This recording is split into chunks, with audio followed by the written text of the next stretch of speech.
Hello, my name is Theo, and this is Unfinished, quite literally. It's also titled Unfinished.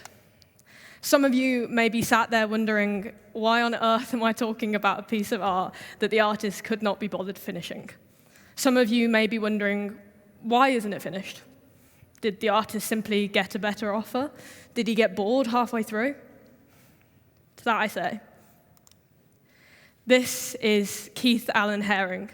He was born May of 1958 in Pennsylvania in the USA to an ordinary mum and dad. He was an initial art school dropout because of his distaste for the commercial art market, but re-enrolled in the School of Visual Arts because of its thriving alternative art community. He rose to artistic prominence during his 20s because of the popularity of a series of graffiti he did on the blacked-out advertisements of the New York subway. Thousands of people walked past his work on the daily, which meant that it pretty quickly rose to be synonymous with both the thriving art and graffiti scenes in New York and the catalyst that was New York in the 1980s. You yourself may recognize him or his art style, if not for his jumping figures, barking dogs, and vibrant colors, perhaps for the Primark collection that was done last year, or the Converse collection the year before that, or the Doc Martens collection the year before that. I think you get the gist. His work is and remains to be contemporary and extremely marketable. Keith Haring was gay. He was open and proud of it. He found solace and acceptance in the queer scenes of New York. He also often surrounded himself by the likes of Andy Warhol and Jean-Michel Basquiat, amongst other contemporary icons, and found constant inspiration from the political and social spheres of New York. His most important contribution, however, is his approach to art production and distribution, being driven by a democratization of art and making people question the accessibility of art and the inaccessible nature of the art markets. He did so by devoting much of his time to public work projects, to murals, to collaborations with local youth groups. And I'm telling you all this to emphasize the community that surrounded Haring, built by himself. It makes his work important both then and now. Keith Haring was also diagnosed with AIDS in 1988, aged just 27. Now, I want you to take everything I've just told you about Keith Haring, the man, the human, and I'd like to invite you to rethink the significance of this work. This is Unfinished, quite literally. It's also titled Unfinished. It was painted a matter of weeks before Keith Haring's death from AIDS-related complications, aged 31, in 1989, and it is regarded as his last painting. It was also intentionally left unfinished. This work is a self-portrait. It's an autobiography. It's a conversation between Keith Haring, the man and the artist, and you, the viewer. It's a rare piece of art in which Haring is looking inwards and questioning his own life and morality. You could see it as a dying man's last grasp towards a legacy, a way of leaving his mark on the world. It's an account of everything he has done and everything that he will never, ever have the chance to do. It's a look at a concentrated life which ultimately could have given so much more. And in a way, simply by talking about this piece, we, as the viewers, are finishing it. And because of that, its importance is found. You could argue that as much as this work looks inwards, it also looks outwards. It's an open, poignant reminder of the number of lives lost during the AIDS epidemic, the amount of those lives which hadn't really even started yet. For some context, from 1981 through to 1990, 100,777 deaths were reported in the USA, and this was far before the epidemic hit its peak in 1996. The vast majority of these deaths were gay men, and there is a generation of older gay men who are simply missing from the conversation because of the damage that was done in their 80s and the 90s. This artwork embodies each and every one of their lives, and Haring's, all at the same time. Haring was ultimately aware of what was happening both to him and around him while he was painting this piece. He often used artworks as a form of protest, to give voices to those who were silenced, forgotten, and ostracized by the governmental neglect and response to the epidemic, or lack of response. This piece is angry.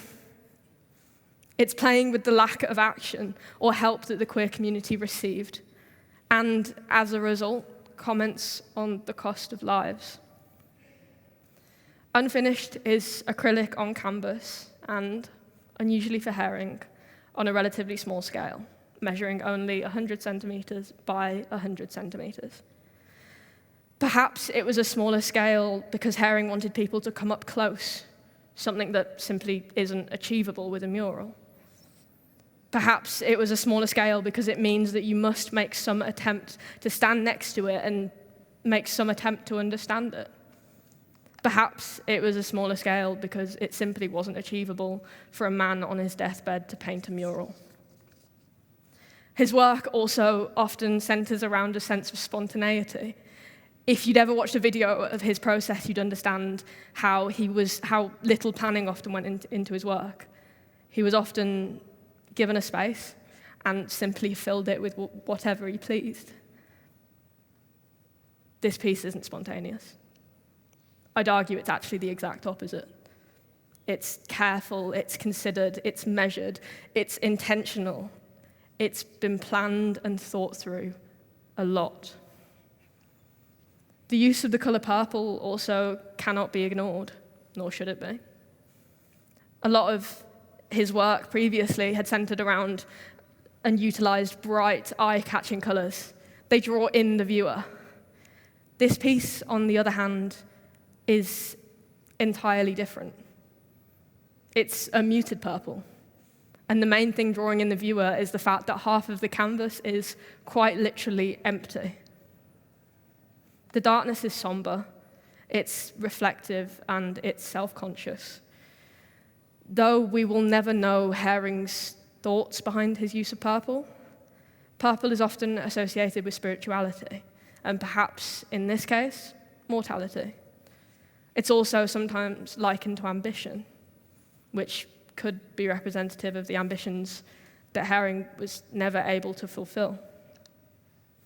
I also want to talk about the literal composition of this piece. Notice how just over a quarter of the canvas is actually completed. If we're assuming that the average life expectancy of a man in the 1980s was around 80, give or take, Haring lived just over a quarter of the average life expectancy. This painting is quite literally a visualization of the years of Haring's life and the years that he never got to live. It's in the emptiness of this painting that it's urged for you to reflect. The negative space gives you space to imagine possible alternatives, realities where this work did not have to be made in the first place. Realities where the LGBT community did not have to fight like hell to be heard. This painting is far more than an artist getting bored or losing interest. It's an amalgamation of emotions. It's angry, it's sad, it's remorseful, it's brave, and it's also unfinished. Haring actively confronted the darkness associated with the AIDS crisis with a vibrancy that no other artist dared to. This piece represents the lack of fear and unparalleled courage he had while looking death straight in the eyes. Though unassuming, this piece is powerful and simply demands to be talked about. Now, when I'd originally written this speech, I had planned to end it there.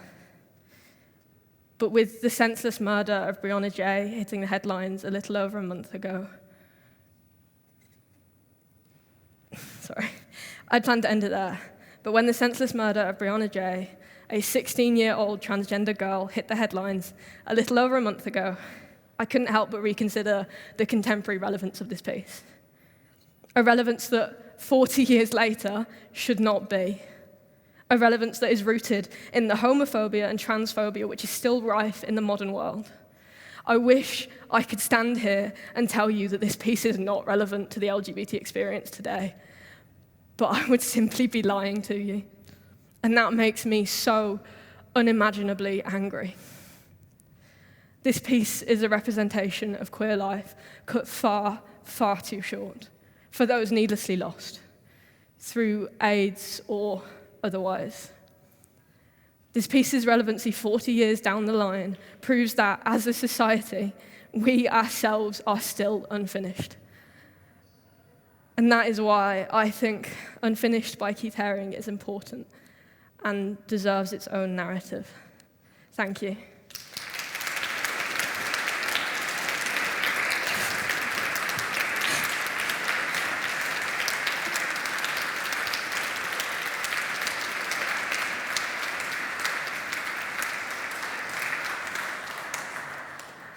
Thank you very much. Thank you, Theo. You covered a lot of ground there. I just wanted to go back to one of the things that you said early on, which is your observations on the ubiquitousness of Keith Haring's imagery.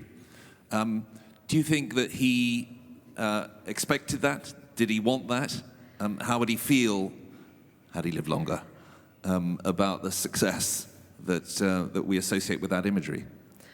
I think ultimately he was aware of what he was doing in relation to the AIDS crisis. I mean, as you saw in an earlier presentation, his work became pretty renowned with protest movements regarding the AIDS crisis. In all honesty, I think he would be pretty angry that this is still applicable now. I think he would love the fact that his art is being used in that way, but equally I think he'd be angry that we haven't really come that far. We haven't really changed in a way since he was alive. And I think ultimately, I feel like I should know, the money that is raised through like the Primark collaboration or the Converse collaboration or whatever other collaboration, he's done loads, all goes towards the Keith Haring Foundation, which was established the year of his death to sort of preserve his memory. And it also means that 50% of the money that is going towards making the clothes or the bags or the shoes that use his image is going towards research towards AIDS, cures, and also towards local youth groups in New York. So in a way, the legacy that I'd spoken about earlier is still being pedaled forward, which I think is really cool and really good. Great. Thank you very much indeed. Thank you. Thank you.